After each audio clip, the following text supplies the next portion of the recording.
Hello again, everyone. I'm still here at Panera. My favorite coffee place is still March the 30th, 2021, or the 17th of Nisan, 5781. And we are going to pick up in chapter 44. And this will be shorter than the other videos I've been doing, because there's only 50 chapters left in the book of Genesis, and we've only got 7 more to go.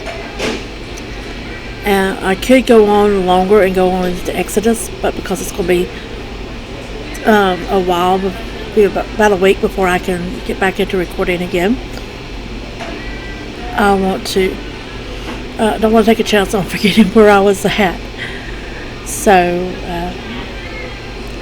we'll just, whenever I start recording the next time, I'll start in with Exodus 1. So, chapter 44, verse 1. Then he ordered the manager of his household, fill the men's packs with food as much as they can carry, and put each man's money just inside his pack, and put my goblet, the silver one, just inside the pack of the youngest, along with his grain of money. He did what Joseph told him to do. At daybreak, the men were sent off with their donkeys. But before they were far from the city, Joseph said to his manager, "Up, go after the men, and when you overtake them, say to them, 'Why have you repaid good with evil? Isn't this the goblet my Lord drinks from? Indeed, the one he uses for divination? What you have done is evil.'" I'm pretty sure that he probably didn't do any divination, because that is, divination has to do with like witchcraft, and I just don't think that, or the occult, so I just don't think that Joseph would have been doing that. But these people think that he's an Egyptian, that he did, so he's trying to hide himself. Verse 6. So he caught up with them and said these words to them. They replied, "Why does my Lord speak this way? Heaven forbid that we should do such a thing. Why, the money we found inside our packs we brought back to you from the land of Canaan. So how would we steal silver or gold from your Lord's house? Whichever one of us the goblet is found with, let him be put to death, and the rest of us will be my Lord's slaves." He replied, "Fine, let it be as you have said. Whichever one it is found with will be my slave, but the rest of you will be blameless." And each hurried to put his pack down on the ground, and each one opened his pack. He searched, starting with the oldest and ending with the youngest, and the goblet was found in the pack belonging to Benjamin. At this they tore their clothes from grief. Then each man loaded up his donkey and returned to the city. Yehudah and his brothers arrived at Joseph's house. He was still there, and they fell down before him on the ground. Joseph said to them, "How could you do such a thing? Don't you know that a man such as myself can learn the truth by divination?" Yehudah said, "There's nothing we can say to my Lord. How can we speak? There's no way we can clear ourselves. God has revealed your servant's guilt. So here we are, my Lord's slaves, both we and also the one in whose possession the cup was found." But he replied, "Heaven forbid that I should act in such a way. The man in whose possession the goblet was found will be my slave. But as for you, go in peace to your father." Then Yehudah reproached Joseph and said, "Please, my lord, let your servant say something to you privately, and don't be angry with your servant, for you are like Pharaoh himself." My lord asked his servants, "Do you have a father or brother?" "We answered, my lord, we have a father who is an old man, and a child of his old age, a little one whose brother is dead. So that of his mother's children he alone is left, and his father loves him. But you said to your servants, 'Bring him down to me, so that I can see him.' We answered, my lord, The boy can't leave his father. If he were to leave his father would die. You said to your servants, 'You will not see my face again unless your brother is with you.' We went up to your servant, my father, and told him what my lord had said. But when our father said, 'Go again and buy some food,' we answered, 'We can't go down. Only if our youngest brother is with us will we go down, because we can't see the man's face unless our younger brother is with us.' Then your servant, my father, said to us, 'You know that my wife bore me 2 sons.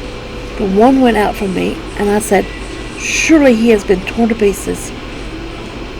And I haven't seen him since. Now if you take this one away from me too, and something happens to him, you will bring my gray hair down to Sheol with grief.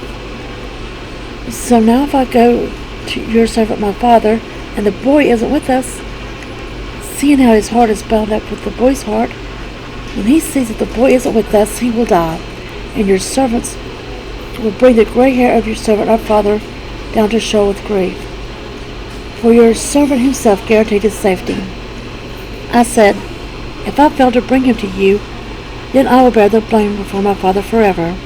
Therefore, I beg you, let your servant stay as a slave to my lord instead of the boy, and let the boy go up with his brothers. For how can I go up to my father if the boy isn't with me? I couldn't bear to see my father so overwhelmed by anguish." Chapter 45. At last Joseph could no longer control his feelings in front of his attendants and cried, "Get everybody away from me." So no one else was with him when Joseph revealed to his brothers who he was. He wept aloud, and the Egyptians heard, and Pharaoh's household heard. Joseph said to his brothers, "I am Joseph. Is it true that my father is still alive?" His brothers couldn't answer him. They were so dumbfounded at seeing him. Joseph said to his brothers, "Please, come closer." And they came closer. And he said, "I am Joseph, your brother, whom you sold into Egypt. But don't be sad that you sold me into slavery here, or angry at yourselves, because it was God who sent me ahead of you to preserve life. The famine has been over the land for the last 2 years, and for yet another 5 years there will be neither plowing nor harvest. God sent me ahead of you to ensure that you will have descendants on earth and to save your lives in a great deliverance.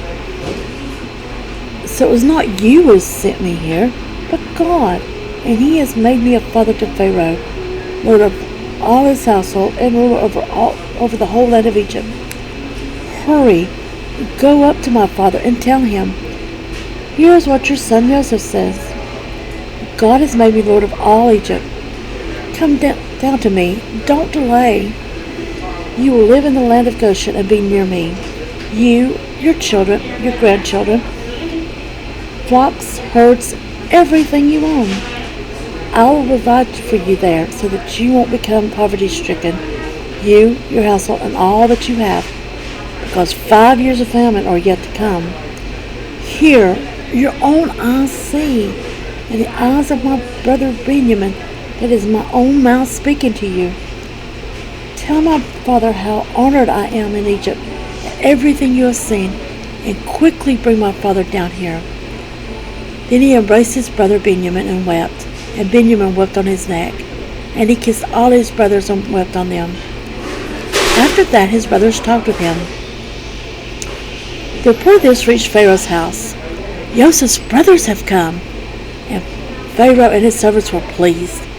Pharaoh said to Joseph, "Tell your brothers, here's what you are to do. Let up your animals, go to the land of Canaan, take your father and your families, and come back to me. I will give you good property in Egypt, and you will eat the fat of the land. Moreover, and this is an order, do this. Take wagons from the land of Egypt to carry your little ones and your wives, and bring your father, and come. Don't worry about your stuff, because everything good in the land of Egypt is yours."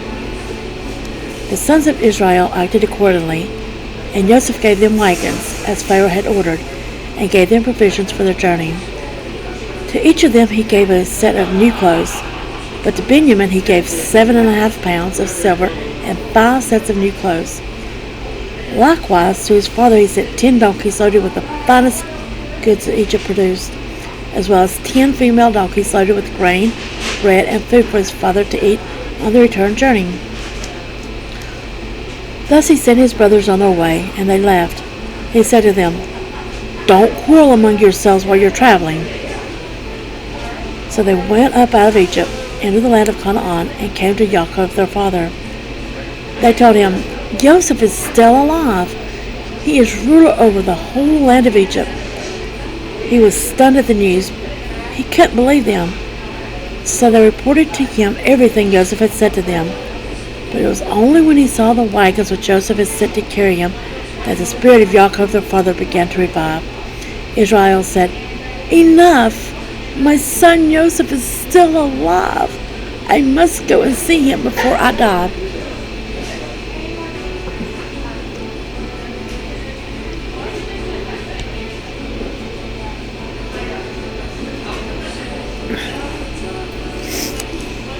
Chapter 46. Israel took everything he owned with him on his journey. He arrived at Beersheba and offered sacrifices to the God of his father Yitzhak. In a vision at night, God called to Israel. "Yaakov, Yaakov," he answered. "Here I am." He said, "I am God, the God of your father. Don't be afraid to go down to Egypt. It is there that I will make you into a great nation. Not only will I go down with you to Egypt, but I will also bring you back here again, after Joseph has closed your eyes." So Yaakov left Beersheba. The sons of Israel brought Yaakov their father, the little ones, and their wives in the wagons Pharaoh had sent to carry them. They took their cattle and their possessions which they had acquired in the land of Canaan and arrived in Egypt. Yaakov and all his descendants with him, his sons, grandsons, daughters, granddaughters, and all his descendants he brought with him into Egypt. These are the names of Israel's children who came into Egypt: Yaakov and his sons. Reuben, Yaakov's firstborn, and the sons of Reuben, Hanak, Palu, Hezron, and Carmon. The sons of Shimon, Yemuel, Yamin, Ohad, Yakin, Zohar, and Shaul, the son of a Canaanite woman. The sons of Levi, Gershon, Kahat, and Merari. The sons of Yehuda, Onan, Shelah, Peretz, and Zerach. But and Onan died in the land of Canaan. The sons of Peretz were Hezron and Hamul. The sons of Issachar, Tola, Puvah, Yov, and Shimron. The sons of Zebulun, Seret, Elon, and Yahdiel. These were the children of Leah, whom she bore to Yaakov and Padanaram, with his daughter Danan. In sum, his sons and daughters numbered 33. The sons of Gad, Zephion, Haggai, Shuni, Etzbon, Eri, Aradai, and Arieli.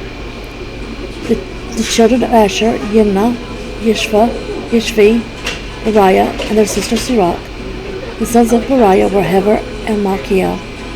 These were the children of Zilpah, whom Laban gave to Leah his daughter. She bore them to Yaakov, 16 people. The sons of Rachel, Yaakov's wife, Joseph and Benjamin. To Joseph in the land of Egypt were born Manasseh and Ephraim, whom Osnat, the son of Potipharah, priest of On, bore to him. The sons of Benjamin, Bela, Becher, Eshbel, Gera, Naaman, Eki, Rosh, Hupim, and Ard. These were the children of Rachel who were born to Yaakov, in sum 14 people. The sons of Dan, Hushim. The sons of Naphtali, Yoxiel, Guni, Yetzer, and Shalem. These were the sons of Bilhah, whom Laban gave to Rachel his daughter. She bore them to Yaakov, in sum 7 people. All the people belonging to Yaakov coming into Egypt, his direct descendants, not counting Yaakov's sons' wives, totaled 66. The sons of Joseph born to him in Egypt were 2 in number. Thus all the people in Yaakov's family who entered Egypt numbered 70. Yaakov sent Yehuda ahead of him to Joseph, so that the latter might guide him on the road to Goshen. Thus they arrived in the land of Goshen. Joseph prepared his chariot and went up to Goshen to meet Israel his father. He presented himself to him, embraced him, and wept on his neck for a long time. Then Israel said to Joseph, "Now I can die, because I have seen your face and seen that you are still alive." Joseph said to his brothers and his father's family, "I'm going up to tell Pharaoh.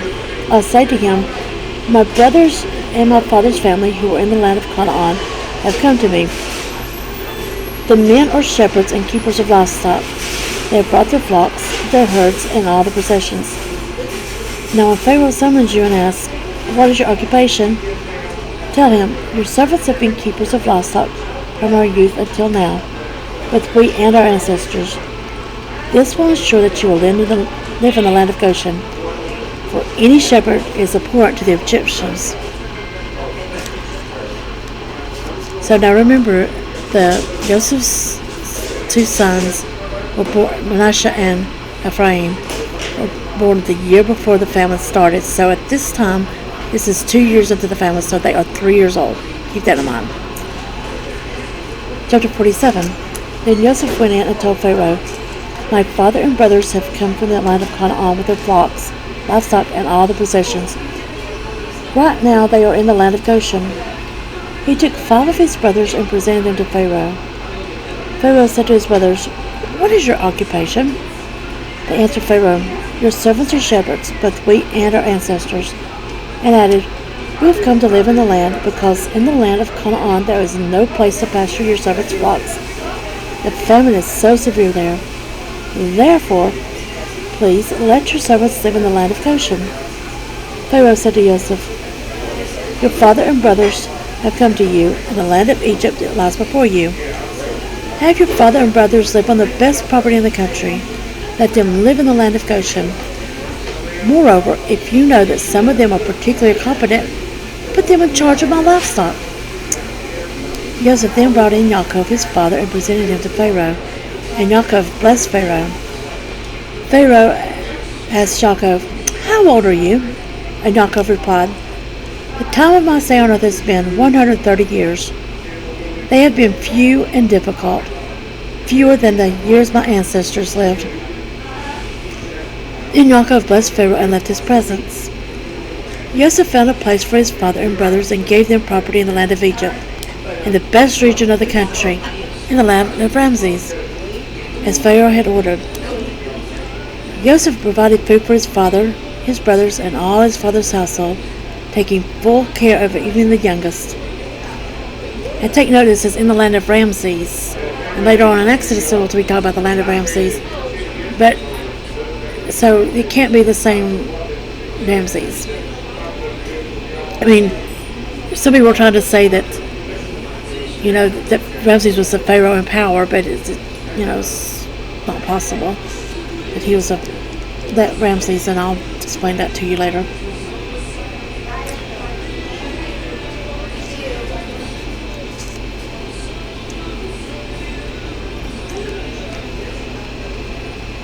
So, verse 12, Joseph provided food for his father, his brothers, and all his father's household, taking full care of even the youngest. Verse 13, there was no food anywhere, for the famine was very severe, so that both Egypt and Canaan grew weak from hunger. Joseph collected all the money there was in Egypt and Canaan in exchange for the grain they brought, and put the money in Pharaoh's treasury. When all the money in Egypt had been spent, and likewise in Canaan, all the Egyptians approached Joseph and said, "Give us something to eat, even though we have no money. Why should we die before your eyes?" Joseph replied, "Give me your livestock. If you don't have money, I will give you food in exchange for your livestock." So they brought Joseph their livestock, and Joseph gave them food in exchange for the horses, flocks, cattle, and donkeys. All that year he provided them with food in exchange for all their livestock. When that year was over, they approached Joseph again and said to him, "We won't hide from my lord that all our money is spent, and the herds of livestock belong to my lord. we have nothing left, as my Lord can see, but our bodies and our land. Why should we die before your eyes, both we and our land? Buy us and our land for food, and we and our land will be enslaved to Pharaoh. But also give us seed to plant, so that we can stay alive and not die,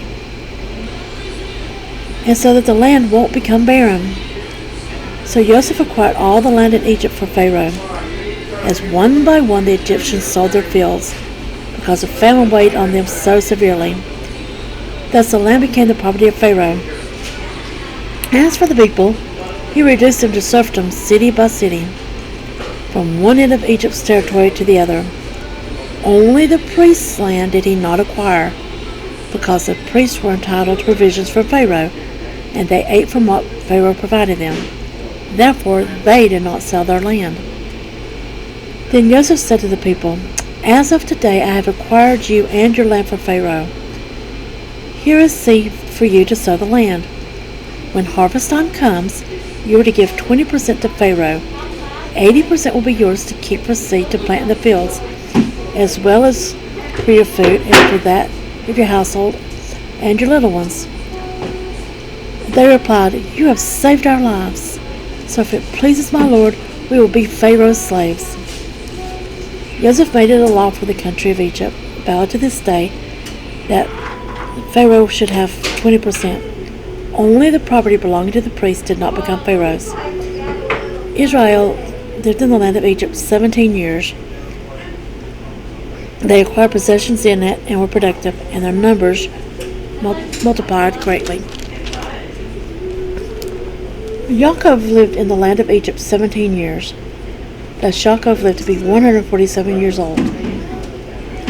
The time came when Israel was approaching the death.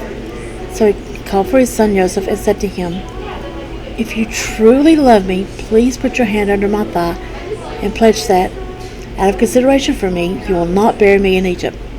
Rather, when I sleep with my fathers, you are to carry me out of Egypt and bury me where they are buried." He replied, "I will do as you have said."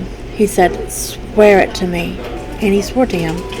Then Israel bowed down at the head of his bed. Now, remember, so Israel has been in the land of Egypt for 17 years, and Manasseh and Ephraim were 3 years old whenever they arrived. So that means that at this time, Manasseh and Ephraim are 20 years old. Chapter 48. A while later, someone told Joseph that his father was ill. He took with him his 2 sons, Manasseh and Ephraim. Yaakov was told, "Here comes your son Joseph." Israel gathered his strength and sat up in bed. Yaakov said to Joseph, "El Shaddai appeared to me at Luz in the land of Canaan and blessed me, saying to me, I will make you fruitful and numerous. I will make of you a group of peoples, and I will give this land to your descendants to possess forever. Now your 2 sons, who were born to you in the land of Egypt before I came to you in Egypt, are mine. Ephraim and Manasseh will be as much mine as Reuben and Shimon are. The children born to you after them will be yours, but for purposes of inheritance they are to be counted with their older brothers. Now as for me, when I came from Padan, Rachel died suddenly as we were traveling through the land of Canaan, while we were still some distance from Ephrat. So I buried her there on the way to Ephrat, also known as Bethlehem. And Bethlehem, that's Bethlehem. Then Israel noticed Joseph's sons and asked, "Whose are these?" Joseph answered his father, "They are my sons, whom God has given me here." Yaakov replied, "I want you to bring them here to me, so that I can bless them." Now Israel's eyes were dim with age, so that he could not see. Joseph brought his sons near to him, and he kissed them and embraced them.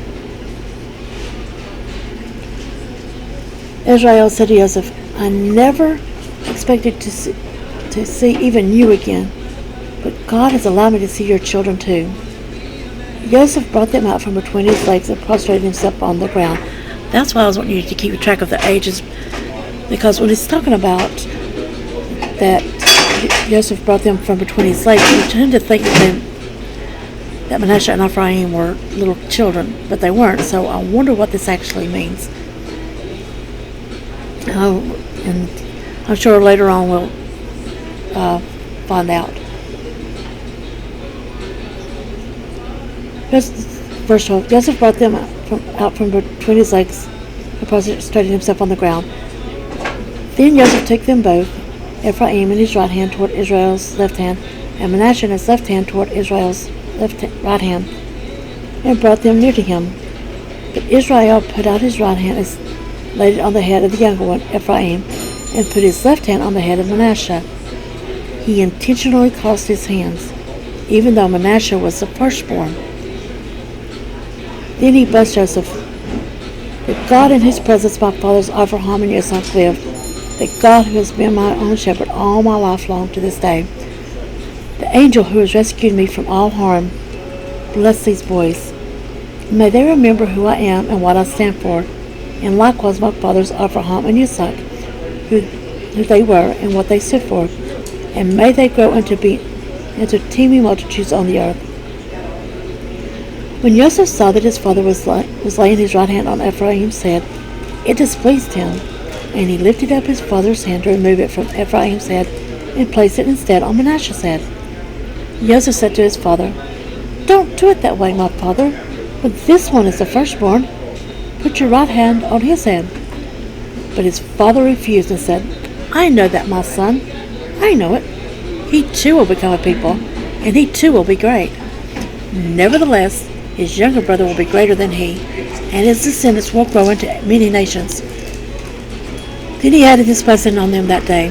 Israel will speak of you in their own blessings by saying, "May God make you like Ephraim and Manasseh." Thus he put Ephraim ahead of Manasseh. Israel then said to Joseph, "You see that I am dying, but God will be with you and will bring you back to the land of your ancestors.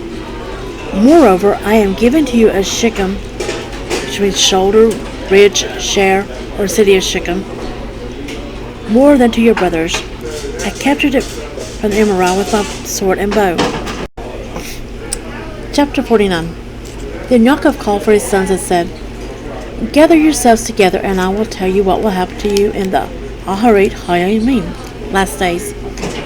Assemble yourselves and listen, sons of Yaakov. Pay attention to Israel, your father. Reuben, you are my firstborn, my strength, the firstfruits of my manhood. Though superior in vigor and power, you are unstable as water, so your superiority will end, because you climbed into your father's bed and defiled it. He climbed onto my concubine's couch." Shimon and Levi are brothers related by weapons of violence. Let me not enter their council, let my honor not be connected with their people. For in their anger they killed men, and at their whim they maimed cattle. Cursed be their anger, for it has been fierce, their fury, for it has been cruel. I will divide them in Yaakov and scatter them in Israel. Yehuda, your brothers will acknowledge you. Your hand will be on the neck of your enemies. Your father's sons will bow down before you. Yehuda is a lion's cub. My son, you stand over the prey. He crouches down and stretches like a lion, like a lioness. Who dares to provoke him? The scepter will not pass from Yehuda, nor the ruler's staff from between his legs, until he comes to whom obedience belongs. And it is he whom the peoples will obey. Tying his donkey to the vine, his donkey's colt to the choice grapevine, he washes his clothes in wine. He robes his robes in the blood of grapes. His eyes will be darker than wine, his teeth whiter than milk. Zebulun will live at the seashore, with ships anchoring along his coast and his border at Zidon. Issachar is a strong donkey lying down in the sheep sheds. On seeing how good is settled life and how pleasant the country, he will bend his back to the burden and submit to forced labor. Dan will judge his people as one of the tribes of Israel. Dan will be a viper on the road, a horned snake in the path that bites the horse's heels, and so its rider falls off backward.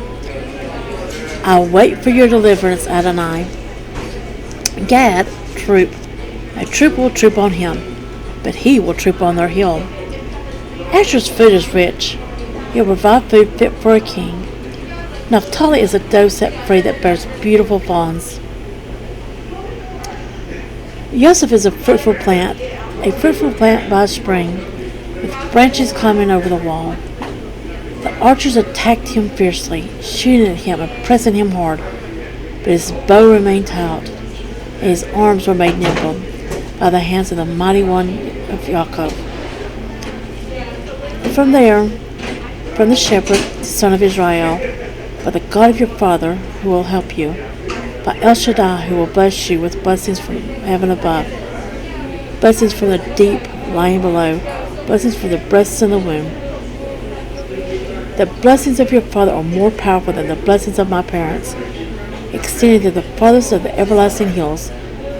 They will be on the head of Joseph, on the brow of the prince among his brothers.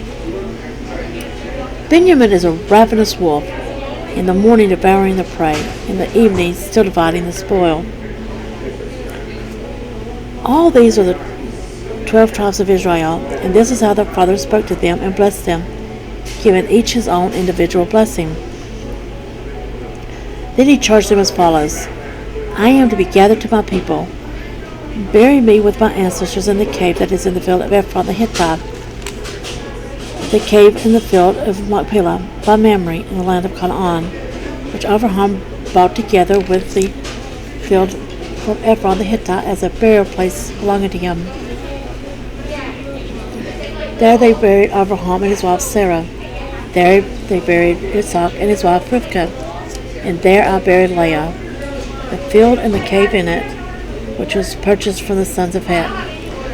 When Yaakov had finished charging his sons, he drew his legs up into the bed, breathed his last, and was gathered to his people. Chapter 50. Joseph fell on his father's face, wept over him, and kissed him. Then Joseph ordered the physicians in his service to embalm his father.